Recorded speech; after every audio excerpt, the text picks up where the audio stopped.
Pambansang ano to? Noodles. Pagkain ng OFW. Noodles. Garlic pala itong bilo-bilo.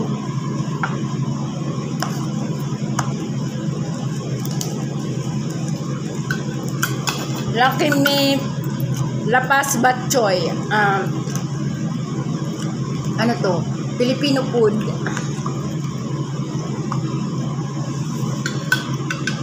Silo! Ayaw mo na? Inubos na nga ng alaga mo yung noodles mo. Bigyan kita, ayaw mo.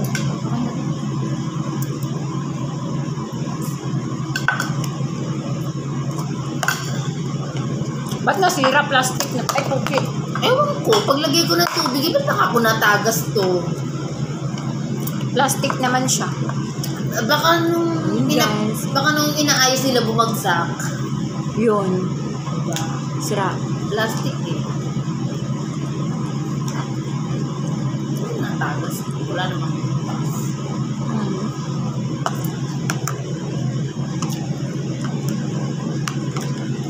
Nababasa. Philippines ang nababasa ko eh.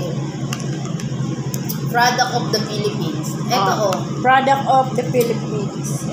Philippines. Pero Arabic naman yung sulat. Chinese, siguro nga na export na sa ibang bansa, pinalitan na ng ano. Pero product siya ng Philippines.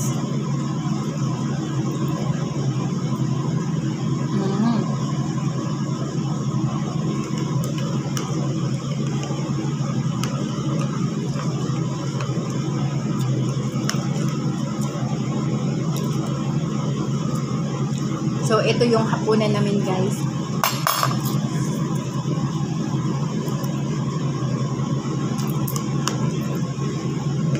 Cup noodles lang. Walang kahit anong pagkain.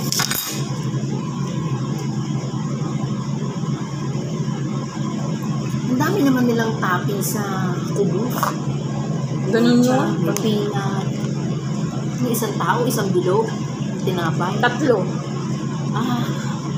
Ihati. Gusto sila nun.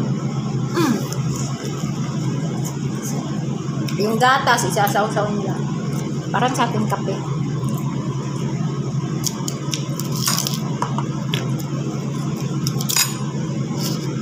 Tapos sila, pag kumakain sila ng rice, isang beses lang sa isang araw, minsan wala.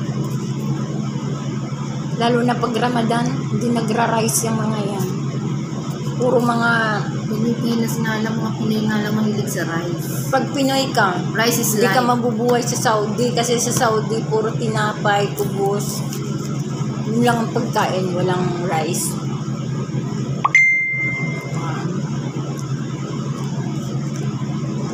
Rice is life. Sa Pilipinas, rice is life. Sa Saudi, kubos is life. O tea, chai is life. Sila dito, pag nag-ipon-ipon, Pinas lang talaga mahilig sa rice, no? Sa ibang bansa talaga hindi. Mga Amerikano siguro hindi. Mga pizza naman sila. tinapay, french fries. Sa atin, sa Pilipinas, umaga rice, tanghali rice, merienda rice, gabi rice. Sayang eh. Pag Tinapay may lang. ulam na ganito, noodles, naku, sarap na tayo. Contento Pero na. dito, wala. Walang rice. Pag noodles, ito lang. Walang iba. Hindi ka pwede maghanap ng iba. Parang amoy banana cube. Yung matamis. Yun nga yung kinakain nila doon, na, ano, Yung ba yun? kubos. Tapos mabango yung gatas, nilagyan ko ng pabango. Parang hail. Yung makulay. Mm-mm. Anong tawag doon? Parang sa lugaw sa Pinas, di ba? Yung kumukulay. Ang tawag doon? Hail? Hail.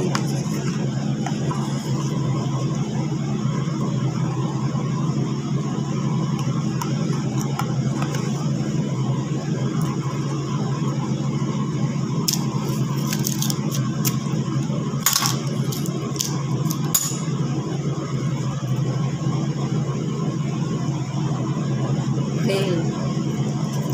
Hail Mary. Tapos lalagyan mo siya ng separan, yung pangkulay. Yun yung pangkulay, separan. Yung Pula. heel, yung parang cardamom. Green. Yung powder. Parang mint. Yun. Tapos sila na maglalagay ng asukal kung gusto nila. Oo. Yun ang aming kinain ng hapunan. Lapas Bok Choy noodles. Noodles lang talaga. Wala siyang kahit ano. Ayan. Ito sa kasama ko. Ito sa tag-isa lang kami. Maliit lang yung cups.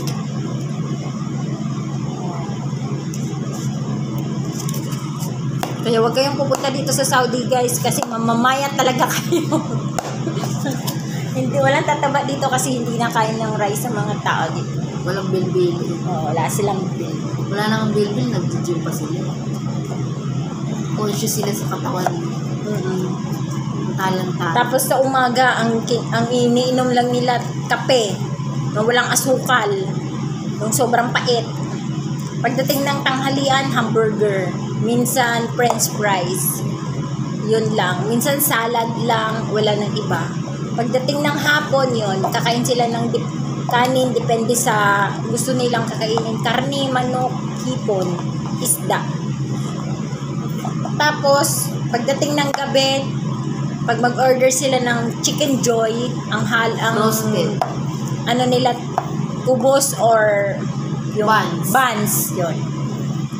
Walang rice, guys. Hindi ka guys sa atin pag kumain sa Jollibee may rice. Only rice. Dito walang Lalo na rice. sa mga inasal, Oo, ang only rice. Dito wala. Pag magpaluto sila ng barbecue sa labas, magbili ng barbecue manok or kahit anong barbecue, kubos po yung partner or tinapay. hindi mo hindi sa rice. Walang rice. Kaya sila mga payat yung mga tao dito, hindi tumataba. Kaya pati katulong, hindi rin nataba. Pag sa Pilipinas, ang laki-laki mo, wala kang liig na kaganon ka. Pagdating mo dito sa Saudi, malnourished ka na. Malnourished ka.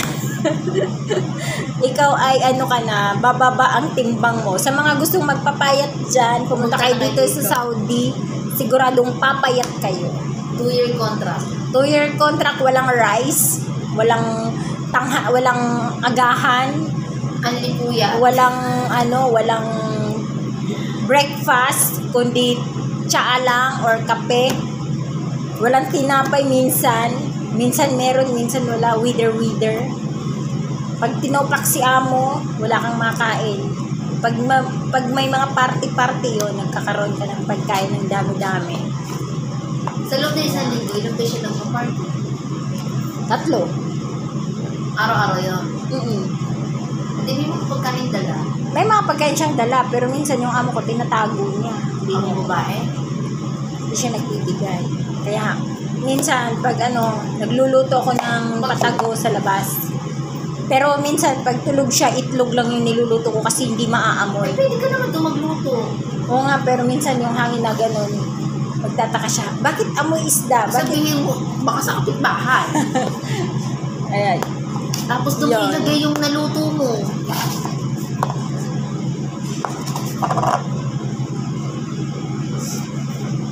Kasi may lutuan ka sa labas, pwede ka magluto. Doon mo i-stock muna. Kaya nga, pero nga hindi ako nagluluto. Pag lang yung pagkain, yun lang. No, tama. Pagod ka na eh. Ihapon na.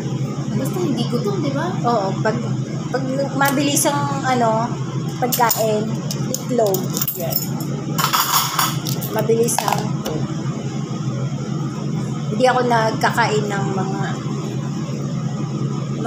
niya. Minsan yung mga bagong luto, hindi ako nakain nun.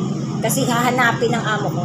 Kinakain ko lang pag mga lumang pagkain, mga 3 days sa ref, 4 days. Yun. Pero pag mga tulad niyan, bagong luto, yan. Hindi ako kumain yan. Hindi pwede. Yung amo lang yung kumain ko para pag nagtanong, si Baba lang naman kumain. Hindi, nagsasandukan yung mga anak mo. Di kumain sila. Para wala akong kasalanan pag naubos. Tulad nung nagluto siya ng pagkain. Tapos si Ali kumuha. Si Ikram din ang kasama niya. Buti na lang at the time, di talaga ako kumain. Naubos din yan. Ay halos kalahati yung nawala. Agad nagalit siya. bakit daw, Inubos na. inubos, abay malay ko, hindi naman ako nagsando. Sabi ko, anak mo naman yun. Ay, hindi na ako magluluto. Ba't ba dito lagi kayo nakain? Ay, di wag kang magluto kung ayaw mo magpakain. Kaya pala konti lang yung niluto. Oo. Ano ba yan?